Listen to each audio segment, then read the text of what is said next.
এই বিকালবেলা পারফেক্ট এই সুন্দর একটা নাস্তার রেসিপি নিয়ে চলে এসেছি। আসসালামু আলাইকুম, আপনারা সবাই কেমন আছেন? আলহামদুলিল্লাহ, আমি অনেক ভালো আছি। ফ্রিজ হাতায় তো দেখি ফ্রিজের কোণে একখান মাংসের টুকরা ফইরা রয়েছে। সেই মাংসের টুকরাখানে আমি এখন সুন্দর করে ধুয়ে পরিষ্কার করে সিদ্ধ করে নিয়েছি। তো এই মাংসের টুকরাটা আমি সুন্দর করে ছাড়িয়ে নিয়েছি। তো এরপর আমি চুলায় পরিমাণ মতো তেল দিয়ে দিলাম, এর ভিতরে দিয়ে দিলাম রসুন কুচি, পেঁয়াজ এবং আদা বাটা দিয়ে আমি এগুলাকে সুন্দর করে ভেজে নিলাম।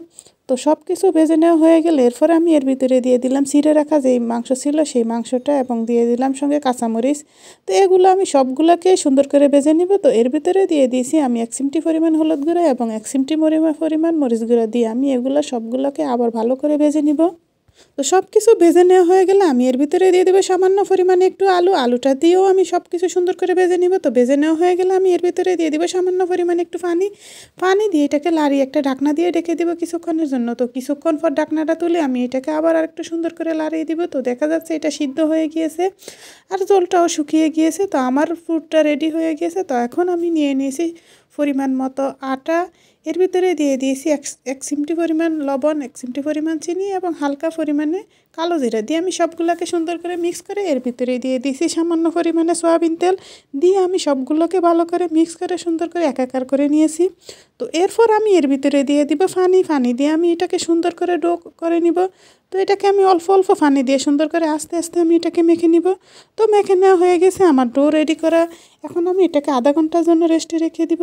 এই নাস্তাটা বানানোর জন্য বাহির থেকে কোনো কিছু আনা লাগবে না, বাসায় থাকা অল্প কিছু উপকরণ দিয়ে এই নাস্তাটা বানানো যাবে। তো এইভাবে নাস্তাটা বানিয়ে দিলে বাচ্চারা খেয়ে অনেক খুশি হয়ে যাবে আর বাসায় সকলেই খেতে পারবে। তো এটা রেডি হয়ে গেছে। এখন আমি এটাকে সুন্দর করে লম্বা শেপ দিয়ে ডো তৈরি করে নিয়েছি। তো ডো তৈরি করে একটা ডো নিয়ে আমি সুন্দর করে রুটির মতো পাতলা করে বেলে নিয়েছি। এই রুটিটা বেশি পাতলাও হবে না, বেশি মোটাও হবে না। তো রুটিটা গোল করে বানিয়ে নিয়ে আমি রুটিটা 2 সাইড থেকে সুন্দর করে কিছুটা অংশ চিকন করে কেটে নিয়েছি।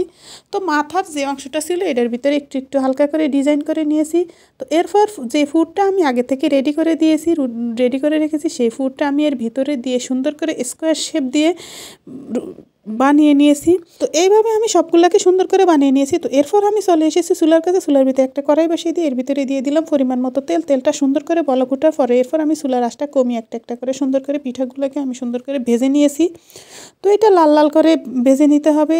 এভাবে লাল করে না ভেজে নিলে খেতে ভালো লাগবে না, আর লাল করে ভাজলে এটা মুসমুসে হবে, খেতেও অনেক ভালো লাগবে। তো সবগুলো ভাজা হয়ে গেছে। এখন আমি এগুলোকে সুন্দর করে নামিয়ে নিব। তো নামিয়ে নেওয়া হয়ে গেছে। এরপর আমি এগুলোকে একটা প্লেটের ভিতরে সুন্দর করে সাজিয়ে নিয়েছি। আশা করি আপনারাও আমার মতন এইভাবে বাসায় ট্রাই করবেন। আশা করি আজকের ভিডিওটা আপনাদের সকলেরই ভালো লেগেছে। ভিডিওটা ভালো লাগলে প্লিজ লাইক করবেন, কমেন্ট করবেন, বন্ধুদের মাঝে শেয়ার করবেন আর আমার ইউটিউব চ্যানেলটাকে সাবস্ক্রাইব করবেন। আজকের মতো বিদায় নিলাম, সবাইকে আল্লাহ হাফেজ।